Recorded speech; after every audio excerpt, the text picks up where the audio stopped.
In September 1833, a sailing ship reached Calcutta, carrying a piece of a New England winter. Inside the hold were blocks of ice cut months earlier from frozen ponds near Boston. The cargo had traveled roughly 16,000 miles and crossed the equator twice. Enough of it arrived solid to be sold. There was no freezer aboard. The ice had begun as an ordinary winter surface on a Massachusetts pond. It survived because people built an entire system around the fact that it would melt. Wood, sawdust, tight packing, quick handling, and careful timing did the work. The ship was not producing cold. It was carrying cold from one climate to another. Before refrigerators, cold had to be harvested, stored, transported, and delivered like any other commodity. For much of the 19th century, that became a global business. The product was winter itself, sold by weight before it disappeared. People had stored winter cold long before Boston merchants put it on ships. In Iran, yakhchals used shaded pools, thick walls, and underground chambers to make and preserve ice in arid climates. Some versions of that system date back to around 400 BCE. Across Europe and Asia, pits, cellars, and icehouses kept winter ice into warmer months. In 18th century America, a private icehouse was usually a sign of wealth. Most families still preserved food by drying, smoking, salting, pickling, or using a cool cellar. Summer ice required a suitable building and a winter labor force. The Hampton Estate in Maryland built a deep subterranean icehouse between 1783 and 1790. Enslaved people cut ice from ponds and stacked it inside with hay between the blocks. At Whitehaven in Missouri, another icehouse stored stream ice under sawdust around the 1840s. The National Park Service says enslaved labor most likely supplied that cold as well. Cold was useful, but it was never effortless. It depended on land, buildings, tools, and people whose work was easy for the final customer to ignore. What changed in the 19th century was the distance. Frederic Tudor came from a prosperous Boston family and believed tropical customers would pay for northern ice. In 1806, he established an ice business and sent an early cargo toward Martinique. Boston newspapers treated the plan as a joke and called it a slippery speculation. The joke was understandable. Tudor was putting a cargo that naturally destroyed itself into a warm wooden ship. The first problem was not simply getting the ice across the water. Martinique had no proper storage network waiting at the dock. Customers also had little experience handling a product that vanished while they considered buying it. The cargo melted faster once the hold was opened and the insulation disturbed. The venture lost money. Tudor kept going. He learned that an ice trade needed icehouses, trained handlers, regular routes, and reasons for customers to return. Selling the block was only the last step. The real business was the chain that kept the block useful until that moment. Over time, Tudor's network reached Cuba, Jamaica, India, Singapore, and American ports. Commercial ice began with a winter surface that looked almost empty. Crews waited until clear ice had built up thick enough to harvest safely. A late 19th century trade manual described harvesting after roughly a foot of ice had formed. Workers cleared the snow so they could inspect the surface beneath it. Horse-drawn cutters scored the pond into a precise grid. The long strips were divided into large blocks. Saws, adzes, pike poles, hooks, and grapples moved the slippery weight. Teams guided the blocks through open channels toward the shore. Horses and block-and-tackle systems lifted them into storage. The work was cold, wet, repetitive, and dangerous. Henry David Thoreau watched a commercial crew descend on Walden Pond in the winter of 1846 to 1847. He described 100 Irish labourers working under Yankee overseers. From his window, the operation looked less like fishing than farming. The men ploughed, furrowed, cut, lifted, and stacked the frozen surface. Thoreau reported that a good day could produce 1,000 tons from about 1 acre. Standard-sized blocks made handling and storage faster. Winter had become a temporary factory floor. The goal was never to stop every block from melting. That was impossible. The goal was to make the losses slow and predictable. Blocks were packed tightly, so warm air could not circulate freely between them. Sawdust, straw, hay, and timber slowed heat moving into the stack. Below deck, the surrounding waterline also helped moderate the temperature of the hold. Meltwater had to drain away instead of pooling around the cargo. A large mass lasted better than many small exposed pieces. The outside layers could shrink while the protected interior remained useful. Opening a hold or disturbing the insulation accelerated the loss. A destination without an icehouse could ruin months of work in a few hot hours. By the time Tudor reached India, purpose-built storage was part of the plan. The product kept shrinking, so every delay had a price. Ice merchants were selling controlled melting. The 1833 Calcutta shipment turned a strange experiment into a durable route. The voyage crossed the equator twice before reaching the Hooghly River.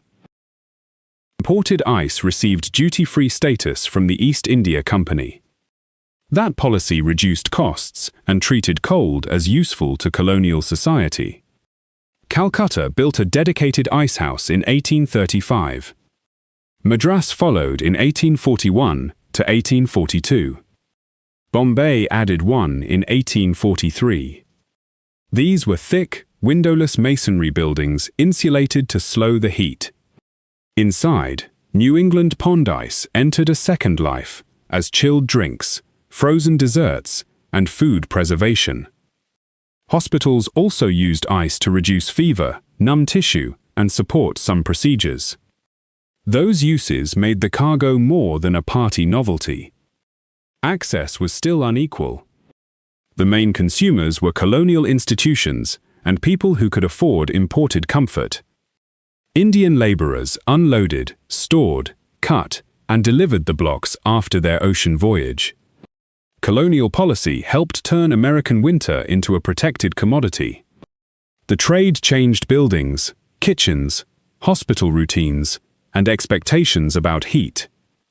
Permanent masonry had to be built around something designed to disappear.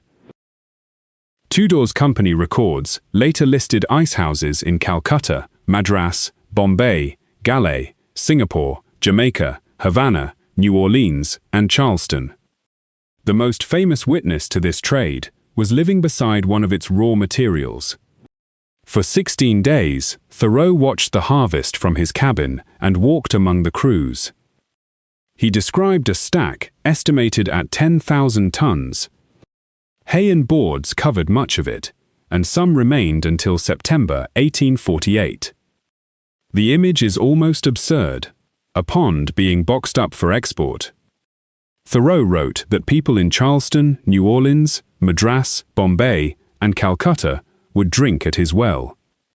His language made the journey sound poetic. The labor record is less gentle. 100 workers cut the pond, while overseers, horses, rail cars, and merchants connected it to distant markets. The pond returned to open water, but the business had already carried part of it away. Walden was both a place of retreat and a commercial resource. By the late 19th century, the ice trade had moved closer to ordinary households. An iceman arrived by horse-drawn wagon with heavy metal tongs. Families placed a card in the window when they needed a delivery. The block went into an icebox, not an electric refrigerator. An icebox was usually made of wood and lined with tin or zinc. Its hollow walls could be packed with straw, sawdust, cork, or seaweed. The ice sat in an upper compartment. As it melted, cold air moved down around the shelves below. Milk, eggs, meat, and produce stayed cooler for longer. The meltwater collected in a drip tray that someone had to empty. The appliance still depended on regular deliveries and household maintenance. Cold had entered the kitchen, but the supply chain remained outside the door. Commercial ice helped make fresh meat, dairy, chilled desserts, and iced drinks more common. Refrigerated railcars also used large quantities of ice to move food over longer distances. The Smithsonian notes that ice-cooled rail transport began in the 1860s. Cities could now eat food produced farther away. The modern cold chain began before the household refrigerator did. Natural ice looked cleanest at the moment of purchase. Work behind it was heavy and risky. Harvesters could fall through weak ice, lose fingers to tools, or suffer in freezing water. Earlier estate icehouses often depended on enslaved labor. The Walden operation relied heavily on Irish immigrant workers. Urban delivery added another chain of demanding physical jobs. The source of the ice could also be polluted. By the 1890s, contamination concerns pushed breweries and meat packers toward artificial ice and mechanical refrigeration. A warm winter could reduce supply even when demand remained high. A thaw, a dirty river, or a delayed ship could damage the whole season. The convenience at the table hid weather risk, hard labor, and unequal access. Cold was becoming ordinary for customers because other people absorbed the difficulty. Mechanical refrigeration developed alongside the natural ice trade rather than after it. Jacob Perkins patented a vapor compression refrigeration system in 1834. Early systems were expensive, unfamiliar, and better suited to industry than to a family kitchen. Between 1873 and 1877, Carl von Linde developed a reliable and efficient compressed ammonia refrigerator. Breweries, meat packers, warehouses, and ships could now make or maintain cold without waiting for winter. At first, electricity often made artificial ice for the same old iceboxes. The delivery system survived even as the source changed. Natural harvesting declined because machines were steadier and could operate in any season. Mechanical systems also reduced dependence on polluted rivers and unreliable winters. Electric household refrigerators appeared in the 1910s, but most families could not afford them. General Electric's monitor top became widely popular after its introduction in 1927. The National Park Service lists a price of $520 at the time. By 1944, it says 85% of American households had a refrigerator instead of an icebox. The Iceman did not disappear overnight, but his route kept shrinking. The Tudor Company made its last documented ice shipment in 1886, though natural ice businesses continued elsewhere.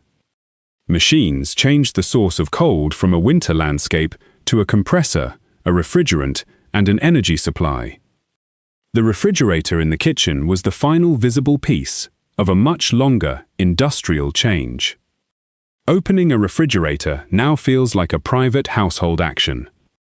The cold arrives silently and stays until the power fails. The old ice trade makes the appliance look less self-contained. Behind it are old problems of insulation, storage, transport, timing, and access. 19th-century merchants did not invent the human desire for cold. They built a business that moved it farther and sold it to more people. That business helped create the habits and infrastructure mechanical refrigeration inherited. Once, ships carried winter across the equator. Now a machine in the kitchen does the work without showing us the journey. If you want more histories hidden inside ordinary objects, subscribe to Before It Was Normal. The next object in your home may have an entire lost industry behind it.